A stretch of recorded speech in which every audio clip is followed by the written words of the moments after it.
Hayırlı akşamlar arkadaşlar. Yine bir salı günü yeni bir kitapla inşallah beraberiz. Bu akşam Yunus Emre Divanı'ndan okuma yapacağız. Bu baskı biraz eski baskı, yani üstüne baktım, basım tarihi yoktu fakat tahminim 180 yıllık bir geçmişi var. Öyle hatırlıyorum, başka baskılarında görmüştüm. İnşallah Yunus Emre Divanı'ndan birkaç sayfa okuma yapacağız. Metin linki eklenmişti, sayfada vardı. Oradan görmüşsünüzdür, belki indirmişsinizdir. Evet, Canan Hanım hayırlı akşamlar demiş. Hayırlı akşamlar inşallah. Yavaş yavaş okumaya başlayalım. Evet, kitabımız 188 sayfa arkadaşlar. 4. sayfadan okumaya devam edeceğiz. Yunus Emre'nin bildiğimiz, kulağa aşina gelen ilahileri biraz daha ileriki sayfalarda başlıyor. İlk okuyacağımız kısımda biraz daha uzun, ilahi tarzında seslendirilmeyen bazı parçalar var. İnşallah 4. sayfada çok da bilmediğimiz, ilahi tarzında söylenmeyen bazı hikemi şiirleri var. Oradan okumaya gayret edeceğiz inşallah. Birkaç satır, birkaç dize diyelim. Ben okuyayım, daha sonra dize dize veya beyit beyit sizin de okumanızı ve mesaj kısmında inşallah yazmanızı rica edeceğiz. Sayfa 4, 4. sayfa arkadaşlar.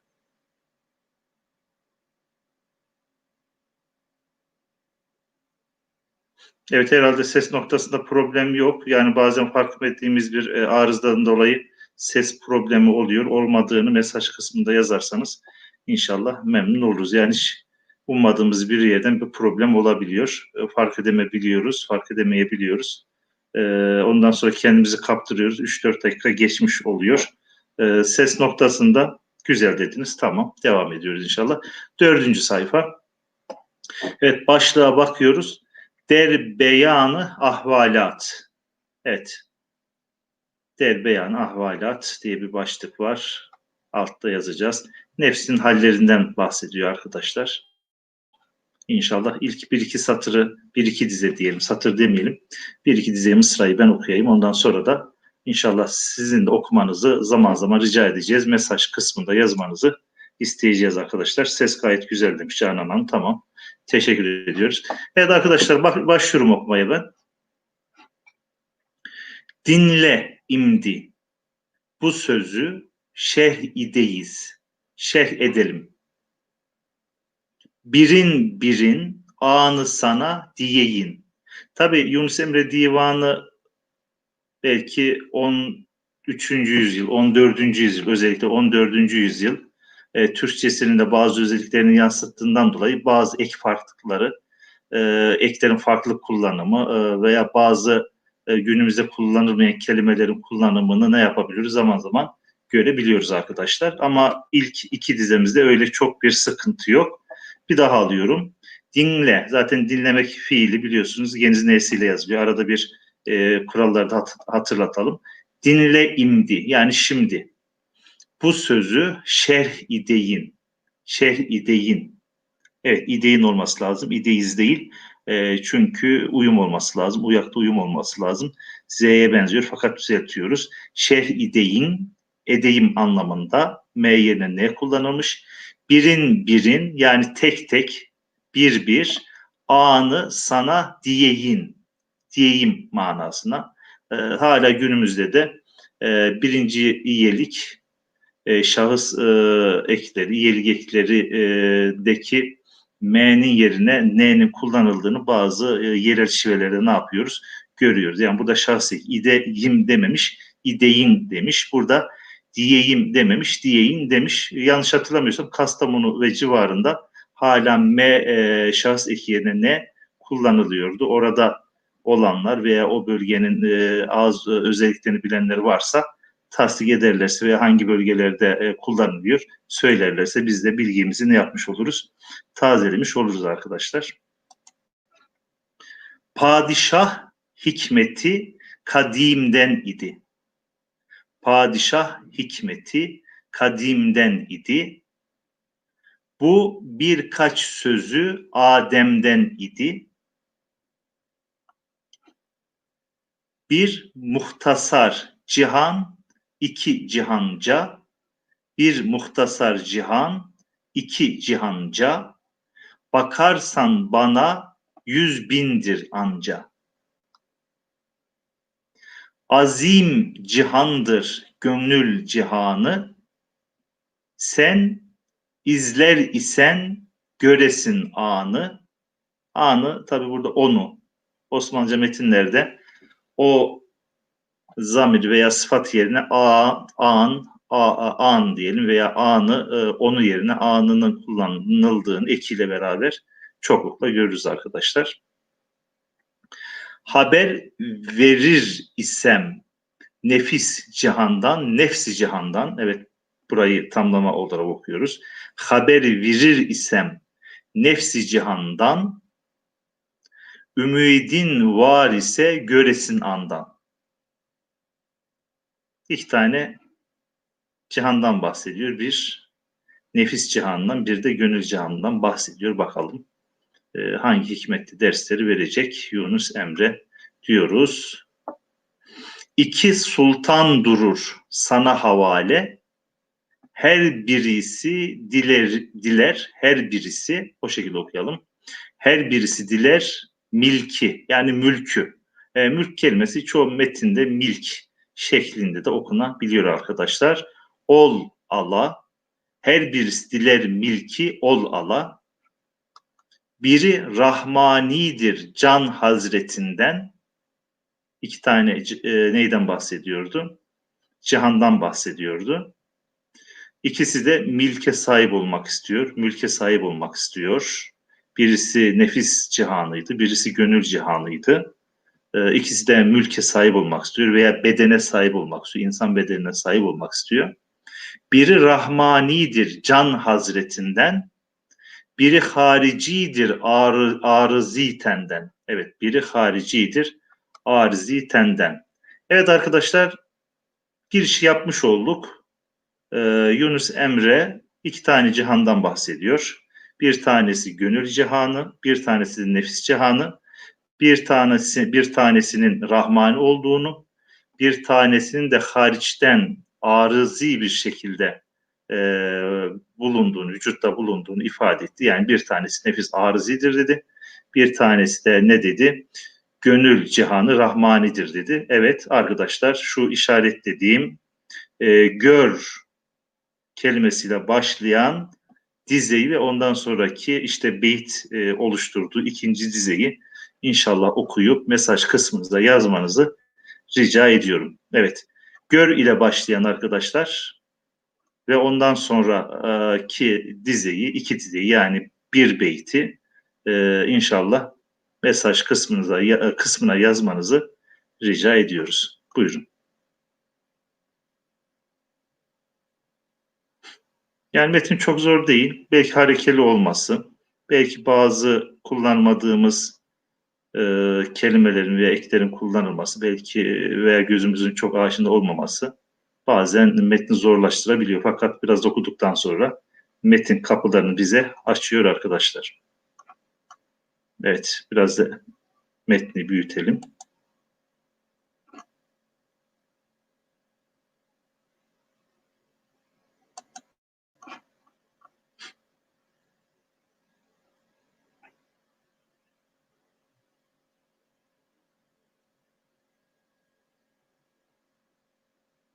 Evet, bu iki dizede arkadaşlar neredeyse şu an kullanmadığımız hiçbir kelime yok. Anlamını bilmeyeceğimiz ve okuyamayacağımız kelime yok. Evet, mesaj kısmından takip ediyoruz. Bakalım hangi arkadaş okuyacak? Evet, Mehmet Kongu hangi satırlar hocam demiş. Şöyle ben işaretliyorum. Şu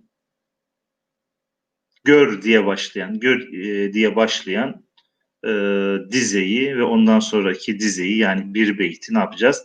Yani şu an ekranda görünen ikinci de diyebiliriz. Bir tanesi yarım gözüküyor. Satırımızın bir tanesi. O yarımla beraber üçüncü dize diyelim. Üçüncü dize, üçüncü satırdaki iki dize, o şekilde diyelim. Üçüncü satırdaki iki dize.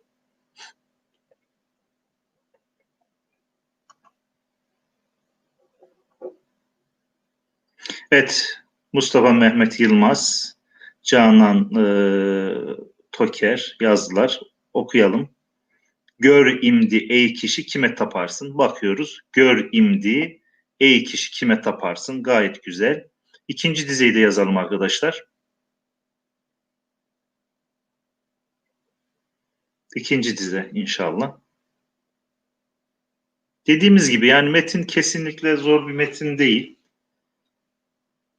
Yani Osmanlıcanın o 16. yüzyılda başlayan 17-18. yüzyılda işte zirveye çıkan o Arapça, Farsça kelimelerin çoklukla, yoğunlukla bulunduğu metin tarzında bir metin değil. Zaten halk edebiyatı ürünü diyoruz. Yunus Emre halk şairi, bir mutasavvıfımız, elbette halka hitap ettiği için dili ne olacak? Mümkün olduğu kadar sade olacak. Evet, ikinci dize de geldi. Mail adresim isimli arkadaşımız yazmış. Kime kapı açıp kime yanarsın? Bakıyoruz hemen. Kime kapı açıp kime yanarsın değil de P var. Kime yaparsın? Kime kapı açıp kime yaparsın diye okuyoruz arkadaşlar. Evet, gayet güzel. Bazen göz aldanabiliyor, problem değil. Evet, hemen alttaki satıra geçiyoruz. Bu satırda da yine iki dizemiz, iki tane mısramız var. Onu da inşallah yine sizin okumanızı rica edeceğim. Birinci dize ve ikinci dize, yani dördüncü satır, sonradan ders dahil olanlar olabiliyor. Onun için hatırlatalım. Şu an gösteriyorum ama bazen beyaz olduğu için, ekranda beyaz olduğu için imleç belki çok net gözükmeyebilir arkadaşlar. Dördüncü satırda yer alan iki dizemizi inşallah yazalım.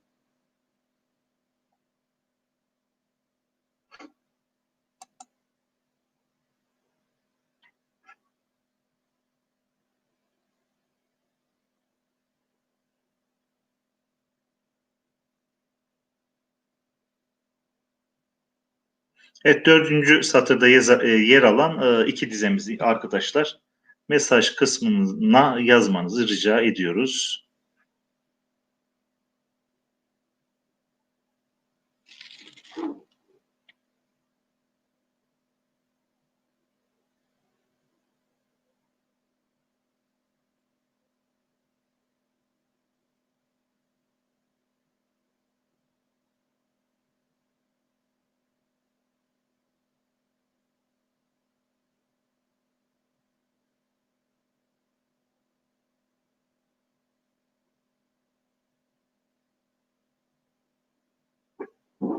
Evet, ilk mesajlarımız geldi arkadaşlar. Tamam, okumuş kabul ediyoruz. Bir kısmı da yoldadır.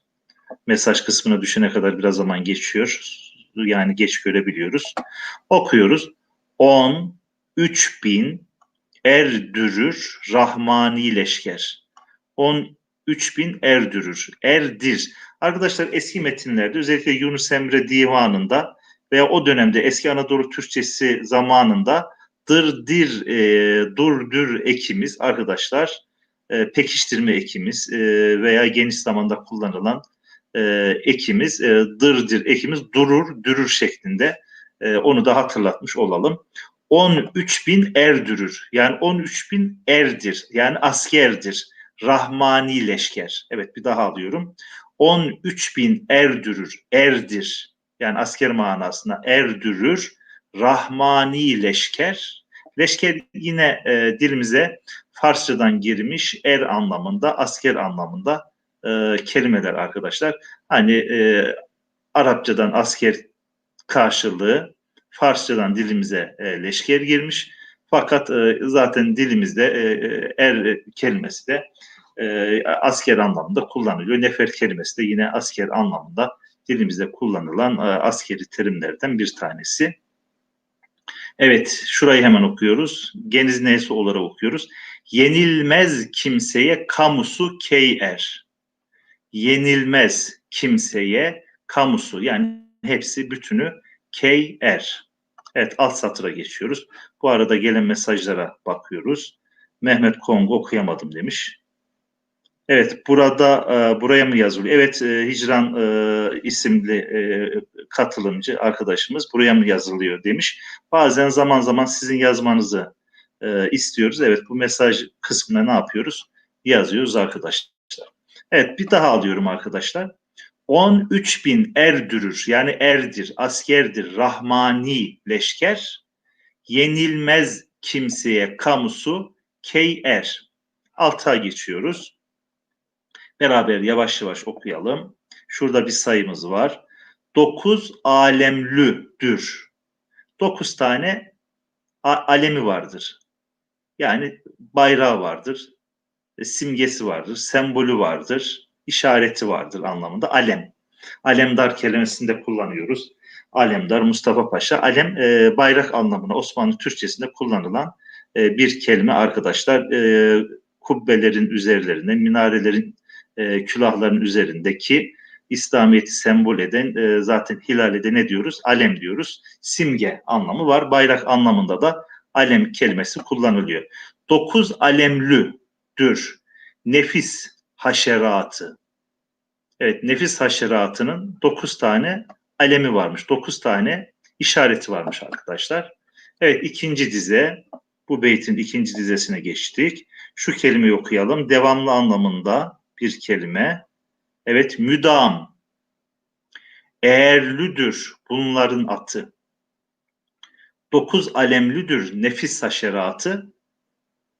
Evet, 9 tane nefsin haşeratından bahsediyor.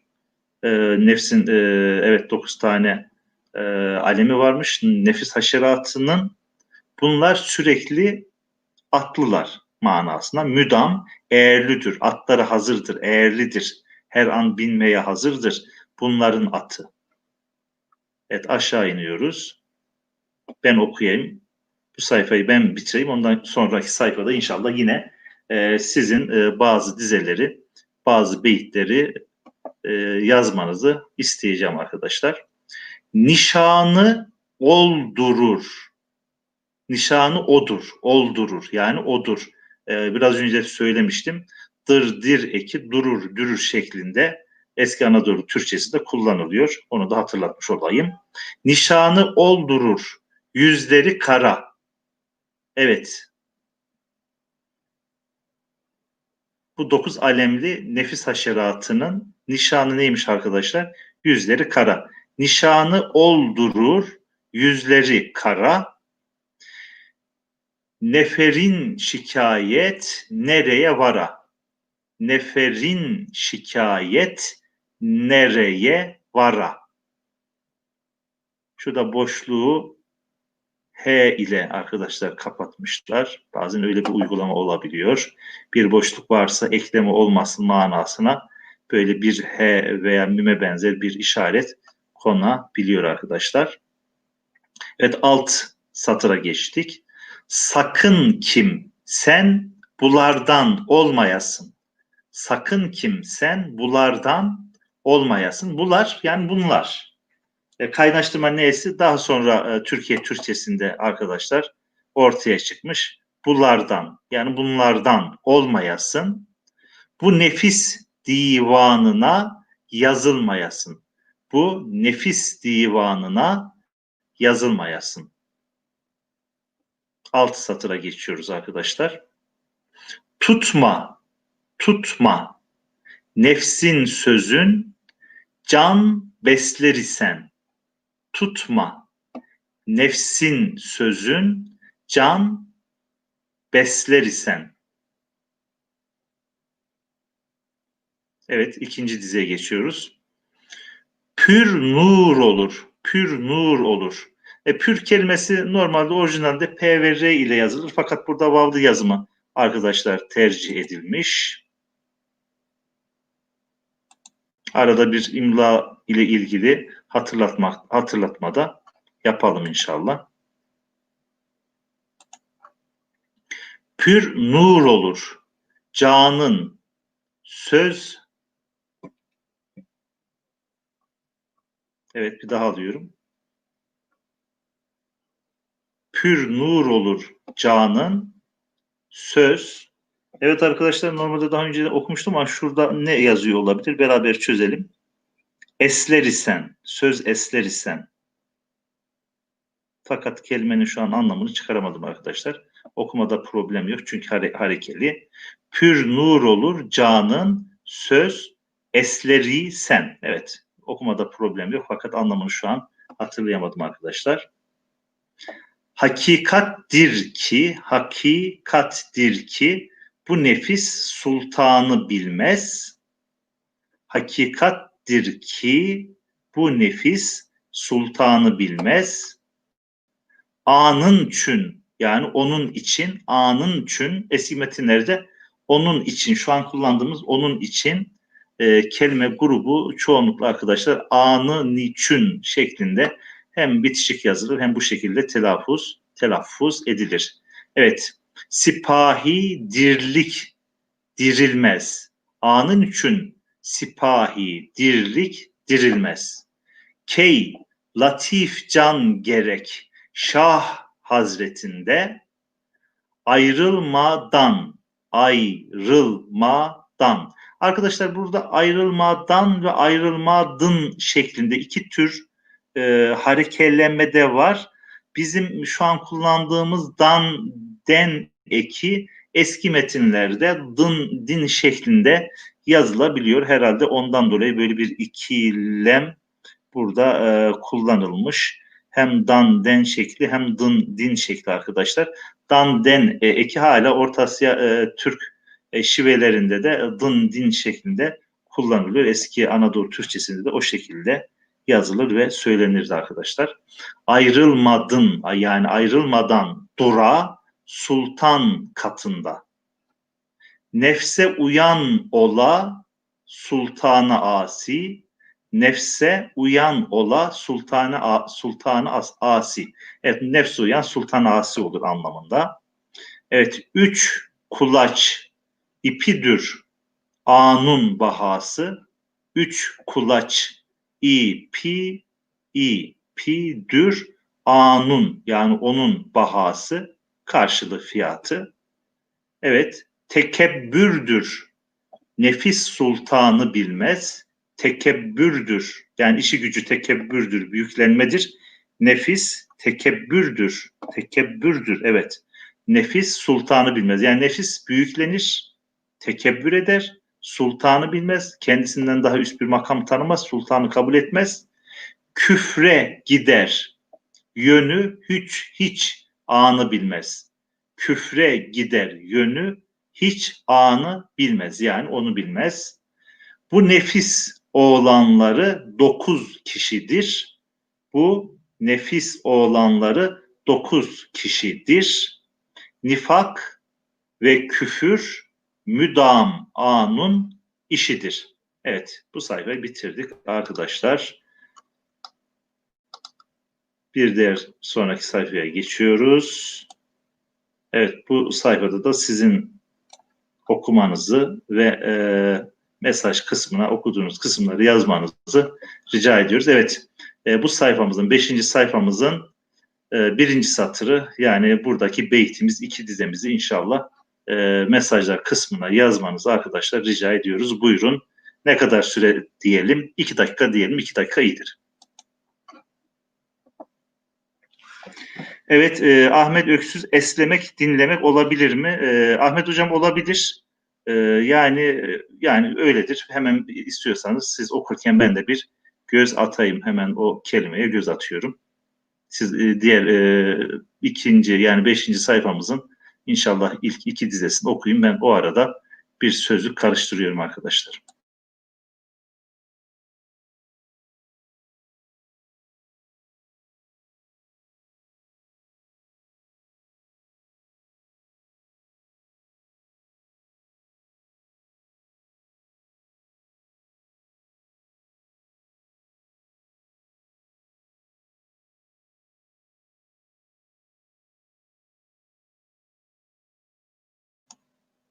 Evet, Ahmet Öksüz hocam, evet, eslemek, söz dinlemek manasına sözlüklerde yer alıyor. Yani bu arada bir kelimeyi de ne yapmış olduk? pekiştirmiş veya öğrenmiş olduk. Evet, gayet güzel.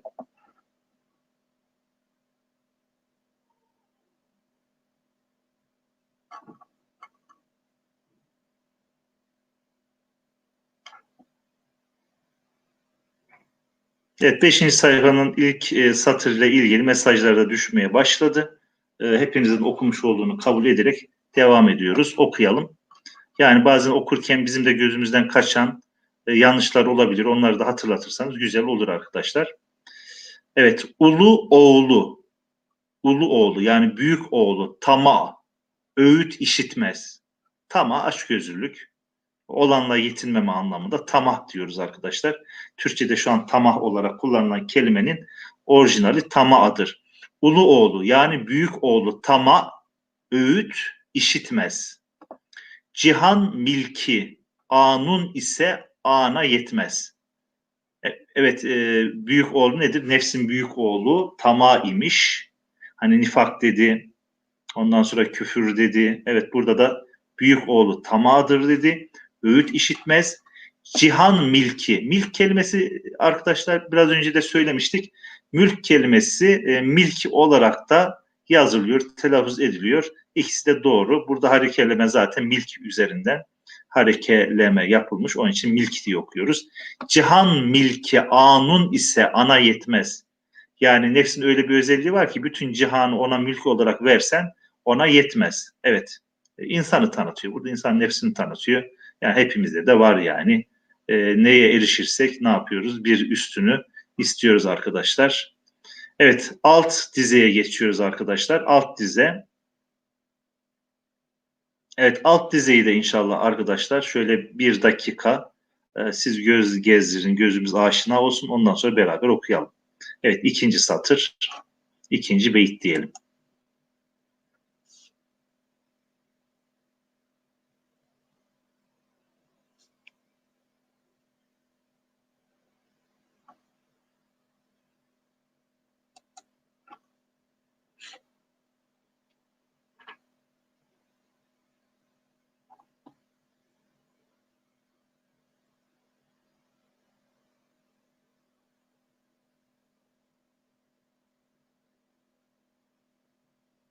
Evet arkadaşlar, okumuş kabul ediyoruz. Hemen okuyoruz. Bin er donlu bir bin er donlu durur tapusunda, alemler esir olmuş kapusunda. Evet, bin er donlu durur tapusunda, alemler esir olmuş kapısında. Erdon'u derken yani erkek veya insan. Don eski metinlerde arkadaşlar insan giysisinin geneline verilen isimdir don. Yani şu anki kullandığımız manada altlık anlamında don değil. Yani don elbisenin, hani elbise diyoruz, libas diyoruz. Dilimize Arapçadan girmiş. Eski metinlerde elbise kelimesi yerine don kelimesi de kullanılabiliyor. Bin er donlu durur tapusunda, alemler esir olmuş kapısında. Evet, aşağı satırda beraber okuyalım. O murat ile ki ol doyura anı. Evet, o murat ile ki ol doyura anı. Çün sever dünyayı öldürür imanı. Ha, oldurur değil, öldürür. İmanı öldürmek, oldurmak olmaz. Oldurmak olsa olumlu olur. Fakat burada nefs ile ilgili olduğu için öldürmek şeklinde okumak daha doğru oluyor. Doğru olan o. Evet, bir daha diyoruz. O murat ile ki ol doyura anı, çün sever dünyayı, evet, öldürür imanı. Alt satıra geçiyoruz arkadaşlar. Bu ne ile başlayan şu an ekranda görülen üçüncü satırı inşallah mesajlar kısmına yazmanızı istiyoruz arkadaşlar. 2 dakika süremiz var onun içinde. Buyurun. Evet, üçüncü satır okuyalım. Okuduktan sonra mesajlar kısmına inşallah yazalım.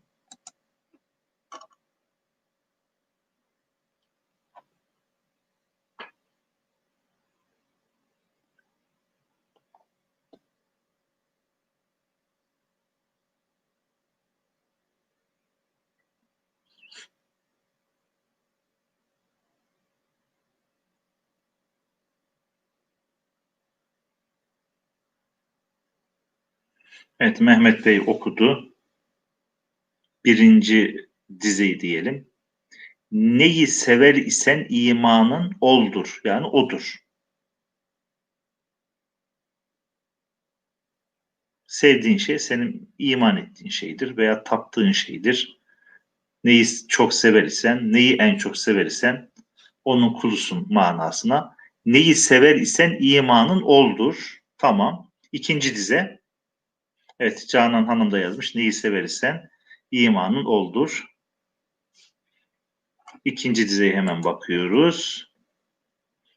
Ni dersen sevmedin, ni dersen sevmedin çün canın oldur. Evet, okuyan arkadaşlar vardı. Ahmet Bey okumuştu. Dersen sevmedin çün canın oldur. Tamam, gayet güzel, doğru. Evet, bir alt satıra geçiyoruz arkadaşlar.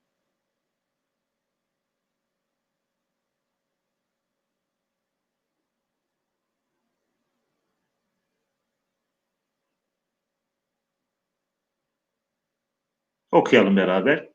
Sevdiğindir seni, sevdiğindir seni senden ileden, nereye gidersen ol yana giden. Nereye gidersen ol yana giden. Sevdiğindir seni senden ileden, nereye gidersen ol yana giden. Evet, bu şekilde doğru okunuş arkadaşlar. Bir alt satıra geçiyoruz. Orayı da ben okuyorum. Sevdiğinden öte hiç menzilin yok.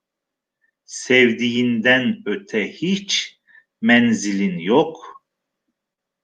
İşe mana gerek, işe mana gerek, sözünle, evet sözünle,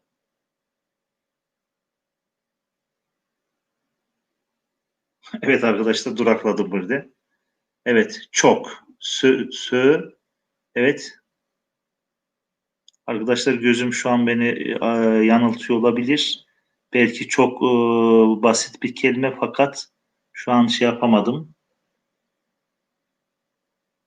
Sözünleci çok, sözünleci. Evet, sözünleci çok. Şu an kullandığımız bir tarz değil ama o şekilde fakat e, yani şu an tam ne anlam vereceğiz? Biraz şiirin bağlamında düşünmek lazım. İşe mana gerek, sözünleci çok diye okuduk. İnşallah hata yapmamışızdır. Mesaj kısmına yazdığınız herhangi bir hatırlatıcı veya farklı okunduğuna dair bir notunuz varsa bakıyorum. Evet, ikinci dizenin sondan ikinci kelimesi arkadaşlar.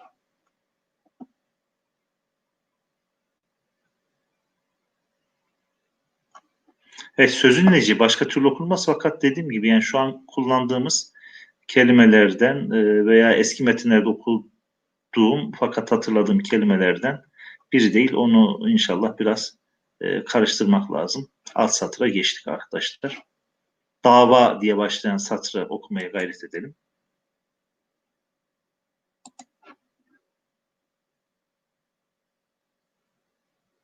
Dava sığmaz bu yola mana gerek. Dava sığmaz bu yola mana gerek. Her kim aşıksa bana anı gerek. Her kim aşıksa bana anı gerek. Bir alt satıra geçiyoruz. Bir gün durur idim akıl katında, ne layıktır dedim Şah Hazretinde. Evet, bir daha okuyorum bu beyti.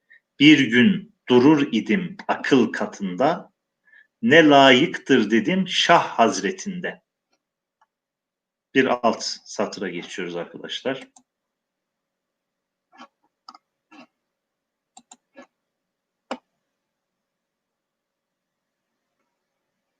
Gördüm bir şahıs gelir benzi sararmış. Gördüm bir şahıs gelir benzi. Benz kelimesi, ben kelimesi kafi nuni ile yazılır arkadaşlar. benzi sararmış. Evet, ikinci dize arkadaşlar. Dileğim müttenmiş.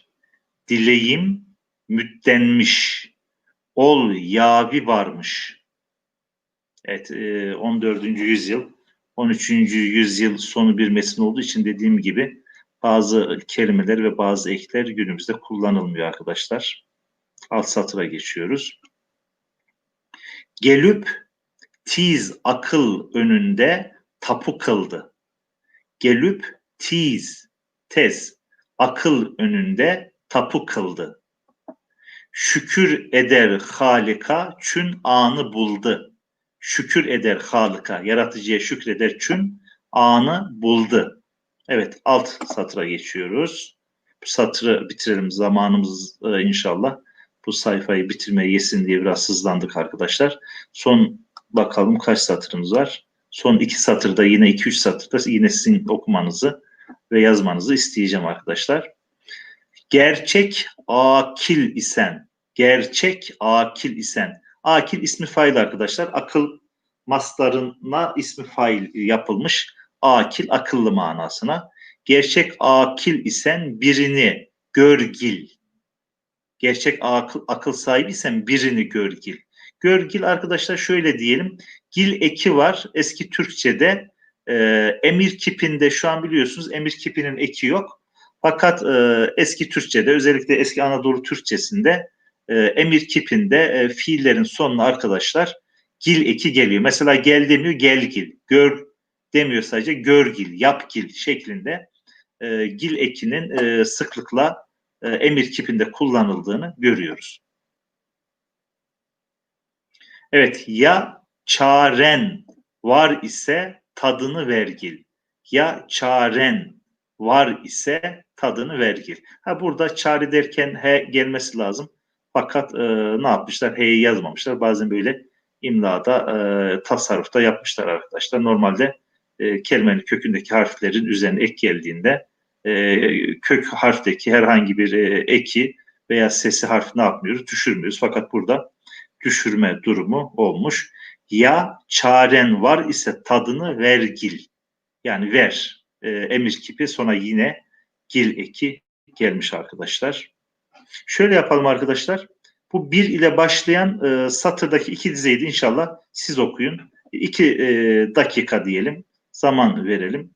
Evet, her bir dizeye 1 dakika olsun. Bir ile başlayan satırdaki iki dizeyi okuyalım. Buyurun, bismillah.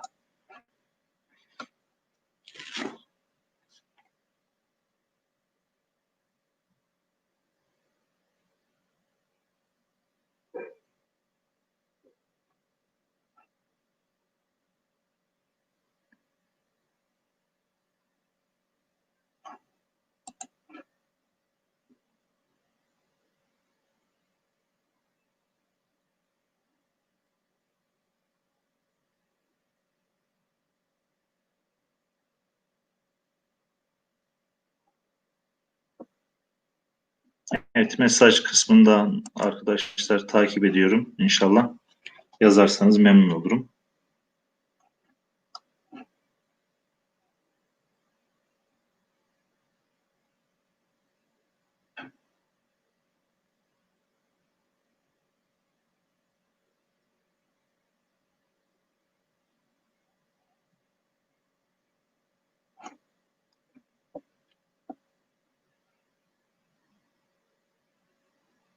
Evet arkadaşlar, mesaj gelmiyor. Sesim gelmese mesaj yazardınız hocam ses gelmiyor diye. İnşallah metin zorlamıyordur. Dediğimiz gibi yani bir iki tane belki bilmediğimiz kelime eski Anadolu Türkçesinde kullanılan veya ilklerin farklı kullanımı. Onun dışında çok zor değil. Hat net, baskı güzel. Evet, geldi. Tamam, güzel. Tamam, güzel okundu. Hemen beraber okuyalım.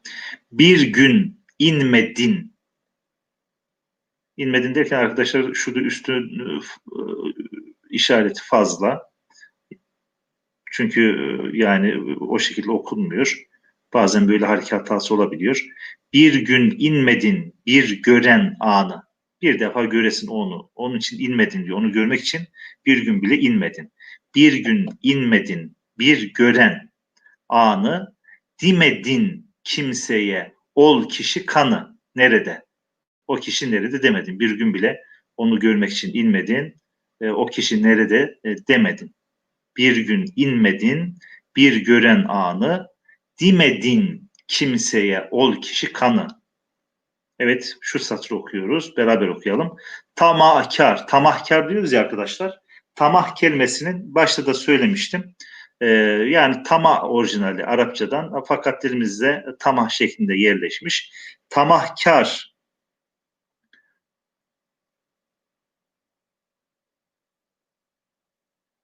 Yan ile.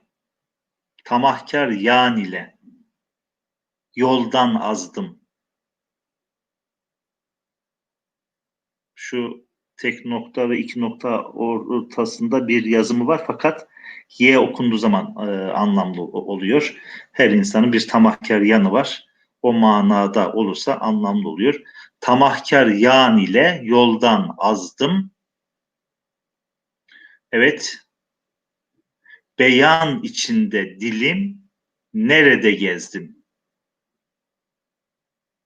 Beyan içinde dilim Nire'de, nerede? Fakat Nire'de diye hareketlendirilmiş.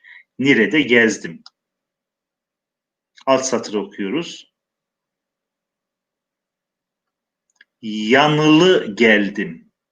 Yanılı geldim. Yani yanılarak geldim. Sana bir halimi bil. Yanılı geldim sana bir halimi bil. Tımarın var ise gözüm yaşın sil. Tımarın var ise gözüm yaşın sil. Evet, alt satıra geçtik arkadaşlar. Zamanımız da azaldı. Evet, ben biraz hızlı okuyayım. Siz takip edin. Sizin için bir satırda inşallah okuma yapmanız için zaman kalırsa inşallah süre tanırım diyeceğim, ama 1-2 dakikamız kalmış. Ben o seri bir şekilde okuyayım arkadaşlar. Siz takip edin. Ben tama zindanından çıkamazın. Ben tama zindanından çıkamazın. Yani tama zindanında çıkamıyorum. Divarı evet perk imiş. Hiç yıkamazın. Heh. Divarı yani duvarı perk imiş. Berk yani sağlam imiş. P ile yazmışlar arkadaşlar. Berk diyoruz ya. Berkitmek. P ile yazılmış. Duvarı perk imiş. Duvar kelimesi divar şeklinde yazılıyor. Divarı perk imiş. Hiç yıkamazın. Yıkamıyorum. Duvarı çok sağlam. Key onlar durur. Zindanı bekler. Key onlar durur. Zindanı bekler. Zebunsuz kimseden, evet, zebunsuz kimseden demir yürekler. Zebunsuz kimseden demir yürekler. Demir kalpler anlamında. Bin er var, donludur tama çerisi. Çeri de yine asker anlamında. Bin er var, donludur tama çerisi. Key mübarizler dürür her birisi. Key mübarizler dürür. Bu dürür ek. Mübarizlerdir. Yani onlar karşı koyarlar. Yani savaşırlar. Karşı gelirler. Key mübarizler dürür her birisi. Kimi tutar ise zindana urur. Zindana atar anlamında. Kimi tutar ise zindana urur. Ayağına demir dahi buyurur. Ayağına demir dahi buyurur. Sual ettim ana ben ne kişi siz? Sual ettim ana ben ne kişi siz? Adınız ne dürür kimin işi siz? Evet, bu şekilde arkadaşlar ikinci sayfayı da bitirmiş olduk arkadaşlar. Evet, Canan Toker yanıyla da olur mu hocam demiş. Yan ile. Yan ile bakalım hemen. Biraz dedim ya, bazen okuduğumuz zaman göz aldanabiliyor.